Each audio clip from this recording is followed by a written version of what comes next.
뉴스를 틀면 광화문 광장에 모인 붉은 머리띠의 행렬이 보입니다. 누군가는 그들을 보며 기득권이라 비판하고 누군가는 생존권이라 옹호합니다. 대한민국 사회에서 노동조합, 즉 노조만큼 뜨거운 감자가 또 있을까요? 어떤 이들에게 노조는 헌법이 보장한 신성한 권리이자 약자의 방패지만 다른 이들에게는 기업의 발목을 잡고 투자를 가로막는 족쇄로 인식되기도 합니다.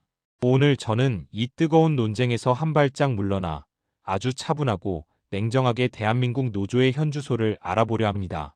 단순히 좋다, 나쁘다의 이분법을 넘어 왜 우리 노조는 지금의 모습을 갖게 되었는지, 그리고 우리가 보지 못했던 통계 뒤의 진실은 무엇인지 깊이 있게 알아봅시다. 먼저 노조의 그림자를 이야기하기 전에 그들이 비추었던 빛부터 알고 있어야 합니다.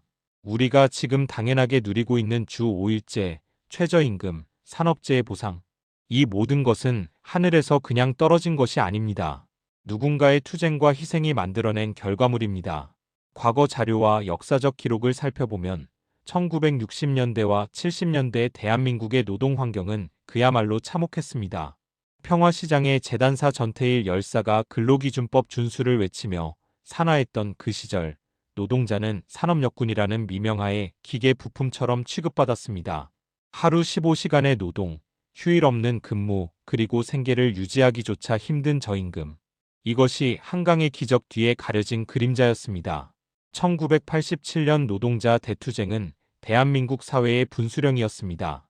이를 기점으로 노조 결성이 폭발적으로 늘어났고 임금 상승이 본격화되었습니다. 경제학적으로 볼 때 이 시기의 노조는 강력한 소득 분배의 조정자 역할을 수행했습니다. 기업이 가져가는 이윤의 일부를 노동자에게 분배함으로써 대한민국의 두터운 중산층을 형성하는 데 결정적인 기여를 했습니다. 노동자가 돈을 벌어야 물건을 사고 내수가 살아나 경제가 성장하는 선순환 구조. 그 엔진을 가동시킨 주역 중 하나가 바로 조직된 노동의 힘이었습니다. 또한 노조는 산업 안전의 감시자였습니다. 위험한 공정, 유해한 화학 물질로부터 노동자를 보호하는 수많은 안전 규제들이 노조의 요구로 만들어졌습니다. 우리가 오늘 안전모를 쓰고 안전한 사무실에서 일할 수 있는 배경에는 과거 목숨을 걸고 싸웠던 이들의 유산이 녹아있음을 부인할 수 없습니다. 하지만 빛이 강하면 그림자도 짙은 법입니다. 2000년대를 지나며 대한민국 노동시장은 심각한 구조적 문제에 봉착합니다. 바로 노동시장의 이중구조 문제입니다.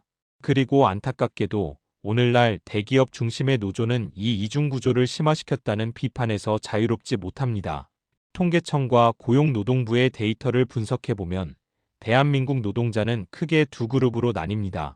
대기업 정규직과 중소기업 비정규직. 이 두 그룹 사이의 임금 격차와 복지 격차는 해가 갈수록 벌어지고 있습니다. 대기업 정규직 노조가 강력한 협상력을 바탕으로 높은 임금 인상과 정년 연장을 쟁취하는 동안 하청업체 노동자들과 비정규직 노동자들은 오히려 비용 절감의 대상이 되었습니다. 여기서 등장하는 것이 경제학에서 말하는 내부자 외부자 이론입니다. 노조라는 울타리 안에 있는 내부자들은 고용 안정과 고임금을 누리지만 울타리 밖의 외부자들, 즉 청년 구직자와 비정규직들은 진입 장벽에 막혀 기회를 얻지 못하는 현상입니다. 일각에서는 대기업 노조가 자신들의 밥그릇을 지키기 위해 하청업체에 담가 후려치기를 묵인하거나 심지어 고용세습 조항을 단체 협약에 넣는 등의 도덕적 해이를 보였다고 지적합니다. 이는 귀족노조라는 비판적 프레임이 만들어진 원인이기도 합니다. 연봉 1억 원을 받는 노동자가 파업을 하며 임금 인상을 요구할 때 최저임금을 받는 중소기업 노동자가 느낄 상대적 박탈감. 이것이 현재 대한민국 노조가 직면한 가장 아픈 딜레마이자 어두운 그림자입니다. 많은 분들이 의문을 가집니다.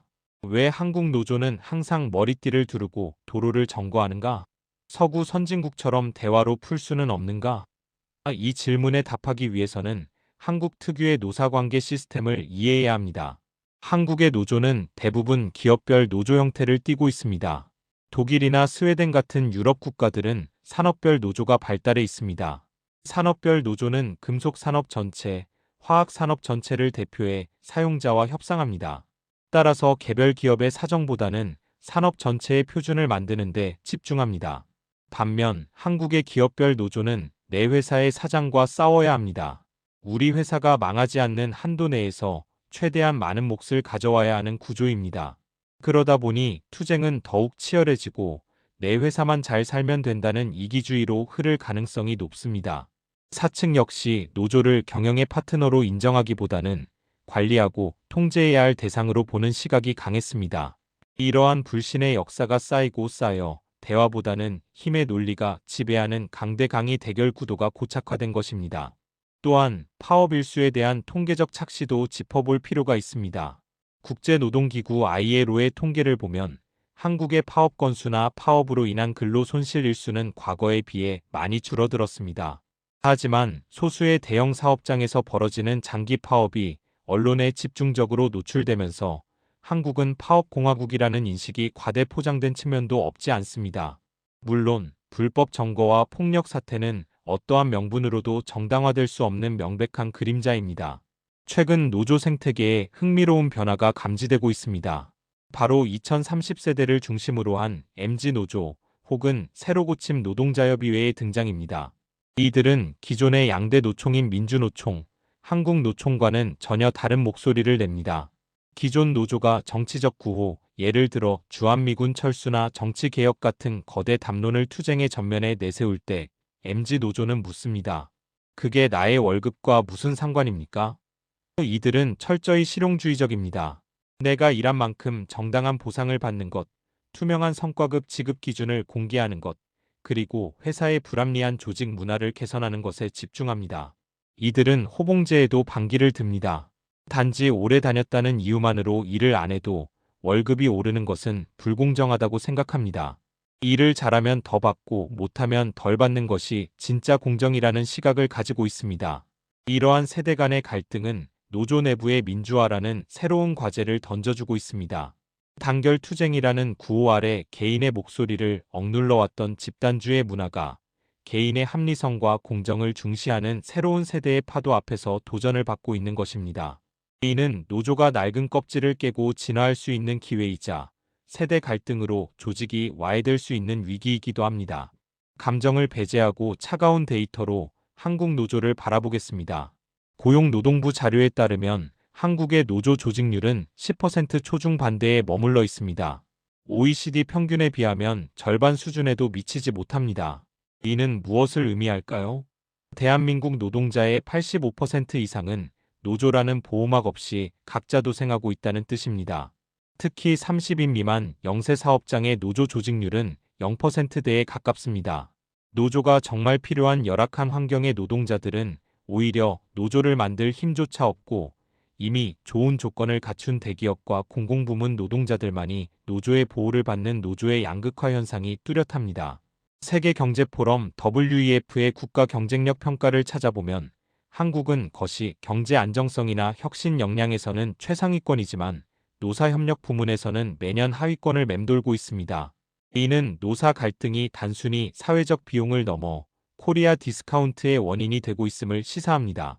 외국인 투자자들이 한국 투자를 망설이는 이유 중 하나로 경직된 노동시장과 강성 노조를 꼽는다는 점은 우리가 뼈아프게 받아들여야 할 사실입니다.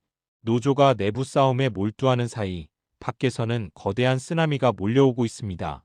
바로 4차 산업혁명과 인공지능, 그리고 플랫폼 노동의 확산입니다.